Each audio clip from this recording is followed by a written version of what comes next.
Guys, India லைசன்ஸை வச்சு துபாயில் licence எடுக்க முடியுமா அப்படின்னு கேட்டிங்கன்னா கண்டிப்பாக முடியும். அதுக்கான ஒரு வீடியோ தான் இது. வீடியோவை கடைசி வரைக்கும் ஸ்கிப் பண்ணாமல் பாருங்கள். அப்போ தான் நான் சொல்கிறது உங்களுக்கு எல்லாம் கிளியராக புரியும்.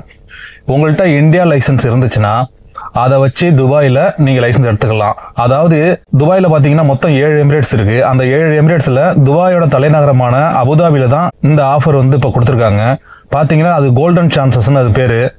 நீங்கள் உங்களுக்கு இந்தியா லைசன்ஸ் இருக்குது, இந்தியாவில் நான் நல்லா வண்டி ஓட்டுவேன் அப்படின்னா கண்டிப்பாக நீங்கள் அந்த லைசன்ஸை வச்சு நீங்கள் இங்கே லைசன்ஸ் எடுத்துக்கலாம். அதுக்கு தேவையான டாக்குமெண்ட் பார்த்தீங்கன்னா இந்தியா லைசன்ஸு உங்கள்கிட்ட இருக்கணும். ஒன்று ஒரிஜினல் இருக்கணும், அப்படி இல்லைன்னா காப்பி இருந்தால் ஆல்சோ ஓகே. நீங்கள் அந்த காப்பி வச்சு கூட கிளியர் பண்ணிக்கலாம். கிளியர் ஃபோட்டோவாக இருந்துச்சுன்னா ரொம்ப நல்லது. அது இல்லாமல் உங்களோட எமிரேட்ஸ் ஐடி வேணும். நீங்கள் துபாயில் ரெசிடென்ஸாக இருந்தீங்கன்னா உங்கள்கிட்ட கண்டிப்பாக எமிரேட்ஸ் ஐடி இருக்கும். எமிரேட்ஸ் ஐடியும் இந்தியா லைசன்ஸ் மட்டும் வச்சு நீங்கள் ஈஸியாக எடுக்கலாம். அதுக்கு பார்த்தீங்கன்னா ஐ டெஸ்ட்டு கம்பல்சரி நீங்கள் எடுத்து ஆகணும். ஐ டெஸ்ட்டுக்கு பார்த்தீங்கன்னா 100 ரூபா வரும், அவ்வளோதான். அதுக்கப்புறம் பார்த்தீங்கன்னா நீங்கள் ஃபைல் ஓப்பனிங் பண்ண வேண்டியதான். ஃபைல் ஓப்பனிங் பண்ணிவிட்டு உங்களுக்கு தியரி கிளாஸஸ் கம்பல்சரி, அதுவும் நீங்கள் கம்பல்சரியாக எடுத்து தான் ஆகணும். அதுக்கப்புறம் உங்களுக்கு இதில் மிஸ் ஆகிறது பார்த்தீங்கன்னா காம்பவுண்டுக்குள்ளே உங்களுக்கு ட்ரைனிங் கொடுப்பாங்க, அது மட்டும் உங்களுக்கு அதில் மிஸ் ஆகிடும். இந்தியா லைசன்ஸ் வச்சு எடுக்கும்பொழுது சொல்கிறேன். இதே நீங்கள் இந்தியா லைசன்ஸ் இல்லாமல் எடுக்கிறீங்கன்னா உங்களுக்கு காம்பவுண்டுக்குள்ளே எடுக்கிற கிளாஸும் நீங்கள் எடுத்து தான் ஆகணும். அதை பற்றி நான் ஆல்ரெடி ஒரு வீடியோ போட்டிருக்கேன், இங்கே எப்படி நம்ம லைசன்ஸ் எடுக்கிறது என்னன்ட்டு. அதை பார்க்காதவங்க நான் இந்த வீடியோவோட கடைசியில் லிங்க் தரேன், போய் பாருங்கள். நான் லைசன்ஸ் எடுத்தது துபாயில் எடுத்தேன், அது ரொம்ப நாள் ஆச்சு. அதை பற்றி வீடியோவும் நம்ம சேனலில் இருக்குது, போய் பாருங்கள். நான் எடுக்கும்போது பார்த்தீங்கன்னா துபாயில் இது மாதிரி சான்சஸ்லாம் இல்லை. ஆனால் இது அபுதாபியில் கிட்டத்தட்ட 10 வருஷமாக இருக்குங்கிறாங்க. இந்த கோல்டன் சான்ஸ் பார்த்தீங்கன்னா ஒரே டைம் தான். நீங்கள் ஃபெயில் ஆகிட்டீங்கன்னா அதோட அந்த சான்ஸ் முடிஞ்சு போச்சு. என்ன கேட்டால் இந்த கோல்டன் சான்ஸ் நான் அப்ளை பண்ணுவேன்னு கேட்டால், எனக்கு டிரைவிங் இந்தியாவில் நல்லா தெரிஞ்சிச்சுன்னா கண்டிப்பாக நான் இதுக்கு ட்ரை பண்ணி பார்ப்பேன். ஏன்னா அது நிறைய பேருக்கு நான் கேள்விப்பட்டிருக்கேன், லைசன்ஸு கிடச்சிருக்கு ஒரே ட்ரைலேயே. அதனால் நீங்கள் உங்களுக்கு நல்லா டிரைவிங் தெரியும், எனக்கு இந்தியாவில் என்கிட்ட லைசன்ஸும் நான் கையில் வச்சுருக்கேன்னு சொன்னீங்கன்னா தாராளமாக நீங்கள் ட்ரை பண்ணலாம். என்ன உங்களுக்கு இதில் காசு பார்த்தீங்கன்னா உங்களுக்கு கம்மியாக வரும். இப்போ நார்மலாக லைசன்ஸ் எடுத்தீங்கன்னா பார்த்தீங்கன்னா உங்களுக்கு 6000 சம்திங் வருது. அதில் பார்த்தீங்கன்னா ஒரு பாதி அமௌண்ட் தான் வரும். இந்த ஒரு ட்ரைலே நீங்கள் பாஸ் ஆகிட்டீங்கன்னா அதோட முடிஞ்சிச்சு, உங்கள் லக்கு தான்.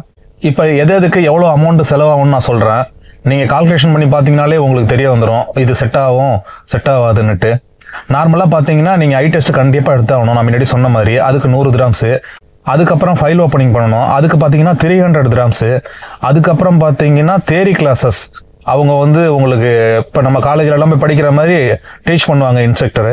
அது எல்லா ரூல்ஸ் அண்ட் ரெகுலேஷன் எல்லாமே சொல்லுவாங்க. அது நீங்கள் கம்பல்சரி, உங்களுக்கு கோல்டன் சான்ஸாக இருந்தாலும் சரி, அது இல்லாமல் நீங்கள் லைசன்ஸே இல்லாமல் புதுசாக போய் எடுத்தாலும் சரி தான், அதுவும் உங்களுக்கு கம்பல்சரி. அதுக்கு பார்த்தீங்கன்னா 1080 திராம்ஸ் வரும் அதுக்கு. அதுக்கப்புறம் பார்த்தீங்கன்னா காம்பவுண்டுக்குள்ளே கொடுக்குற அந்த ட்ரைனிங் கிளாஸஸ் அது இதுக்கு கிடையாது. அதுக்கு பார்த்தீங்கன்னா ஆல்மோஸ்ட் 3000 சொச்சம் வரும், அது உங்களுக்கு மிஸ் ஆகிடும். அதுக்கப்புறம் பார்த்தீங்கன்னா உங்களுக்கு இஷ்யூ டேட் அப்படின்னா உங்களுக்கு டேட்டு நீங்கள் என்னைக்கு வேணும்ன்ட்டு இஷ்யூ பண்ணிக்கணும். அதுக்கு பார்த்தீங்கன்னா ஒரு 150 திராம்ஸ் ஆகும்.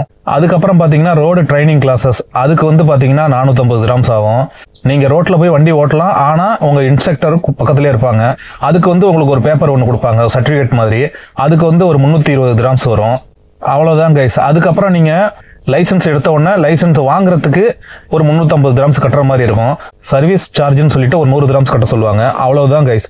இப்போ நீங்கள் இதை டோட்டலாக கணக்கு பண்ணி பார்த்தோம்னா நமக்கு 3000 திராம்ஸ் வரும். நீங்கள் பாஸ் ஆகிட்டீங்கன்னா இந்த 3000 திராம்ஸோட உங்களுக்கு சரியாக போச்சு. நார்மலாக லைசன்ஸ் எடுக்கிறதுக்கு 6000 சம்திங் வரும். அப்போ இதில் பார்த்தீங்கன்னா பேர் பாய் தான் உங்களுக்கு லைசன்ஸ் எடுத்துடலாம்.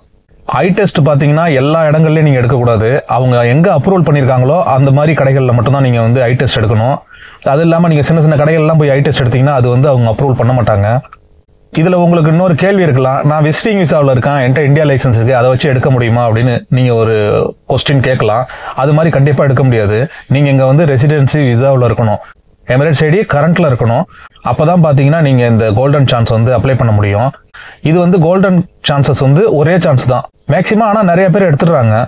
அதனால் ட்ரை பண்ணுங்கள். ஆனால் இங்கே உள்ள ரூல்ஸ் அண்ட் ரெகுலேஷன்லாம் உங்களுக்கு தியரி கிளாஸ் போகும்போதே புள்ளி விவரமாக சொல்லிவிடுவாங்க, எல்லாம் கிளியர் கட்டாக சொல்லிவிடுவாங்க. அதிலே உங்களுக்கு ஓரளவுக்கு ஒரு 90% பார்த்தீங்கன்னா கிளியராக ஆகிடும். நீங்கள் அது முடிச்சுட்டு நீங்கள் ரோட்டில் வண்டி ஓட்டும் போதே உங்களுக்கு இன்ஸ்ட்ரக்டர் இருப்பார், அவர் இன்னும் கிளியராக சொல்லிவிடுவார். என்னென்ன ரூல்ஸ் அண்ட் ரெகுலேஷன், எப்படி ஓட்டணும், எப்படி நிப்பாட்டணும், எல்லாத்தையும் சொல்லிடுவார். நீங்கள் லைசன்ஸ் எடுத்துகிட்டு வெளில வரும்போது பார்த்தீங்கன்னா உடனே உங்கள் வண்டி எடுத்துகிட்டு நீங்கள் இப்படியே ஓட்டிகிட்டு இருக்கலாம். அது மாதிரி தான் இவங்களோட ட்ரைனிங் இருக்கும். ஆனால் இந்த சான்சஸ்லாம் பார்த்தீங்கன்னா நான் வரும்பொழுது துபாயில் இல்லை இந்த சான்ஸ்லாம். அப்போ பார்த்தீங்கன்னா பேப்பர் வேணும்னாங்க. பேப்பர்னா நான் சொல்கிறது நோ அப்ஜெக்ஷன் லெட்டர் கம்பெனியோட அது வேணும்னு சொன்னாங்க. அப்புறம் பார்த்தீங்கன்னா நிறைய A to Z நீங்கள் கற்றுக்கிட்டு தான் ஆகணும் அப்படிங்கிற மாதிரி இருந்துச்சு. அதனால தான் எனக்கு காசு நிறையா செலவாயிடுச்சு. ஒருவேளை அது மாதிரி ஒரு சான்ஸ் இருந்தால் பாஸ் ஆகி கம்மியாகவும் சப்போஸ் லைசன்ஸ் எடுத்துருக்கலாம். இல்லை ஃபெயில் ஆகி அதோட முடிஞ்சாலும் முடிஞ்சது தான், அடுத்தது நார்மல் தான் அப்ளை பண்ணுற மாதிரி அப்படியே போயிருந்தாலும் போயிருக்கலாம்.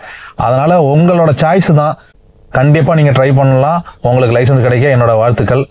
அவ்வளோதான் கைஸ் இந்த வீடியோ. இதை பற்றிய உங்களோட கருத்துக்கள் எதுவாக இருந்தாலும் நீங்கள் கமெண்ட் பண்ணுங்கள். கண்டிப்பாக நான் ரிப்ளை பண்ணுறேன். மறந்துடாமல் நம்ம சேனலை சப்ஸ்கிரைப் பண்ணிக்கோங்க. பக்கத்தில் இருக்க பெல் பட்டனையும் கிளிக் பண்ணிக்கோங்க. உங்களுக்கு ட்ரைனிங் எல்லாமே பார்த்தீங்கன்னா பப்ளிக் ரோடில் தான் நடக்கும். ஏன்னா அப்போ தான் அவங்க வந்து கிளியராக உங்களுக்கு சொல்கிறதுக்கு ஈஸியாக இருக்கும். அதனால் நீங்கள் அதிலே ஓரளவுக்கு தேறிடுவீங்க. இன்னொரு விஷயம் கைஸ், இந்த ரூல்ஸ் அண்ட் ரெகுலேஷன் இப்போ 2024 தான் இது மாதிரி இருக்குது. ஏன்னா இவங்க சட்டத்திட்டங்கள் ஒவ்வொரு எமிரேட்ஸுக்கும் ஒவ்வொரு சட்டத்திட்டங்கள் மாறும். நான் ஏற்கனவே நிறைய வீடியோவில் சொல்லியிருக்கேன். ஏன்னா ஒவ்வொரு எமிரேட்ஸும் பார்த்தீங்கன்னா அவங்களோட சட்டத்திட்டங்கள் எல்லாமே மாறும். போலீஸ் வண்டி, போலீஸ் யூனிஃபார்மு எல்லாமே டிஃப்ரெண்ட்டாக இருக்கும். இங்கே அடிக்கிற ஃபைன் பார்த்தீங்கன்னா ஷார்ஜாவில் ஃபைன் அடிக்கிற மாதிரி சேமாக இருக்காது. எல்லாமே வித்தியாசமாக இருக்கும். அதனால் பார்த்து பத்திரமா டிரைவ் பண்ணுங்கள். Drive safely. Okay guys, see you. Bye.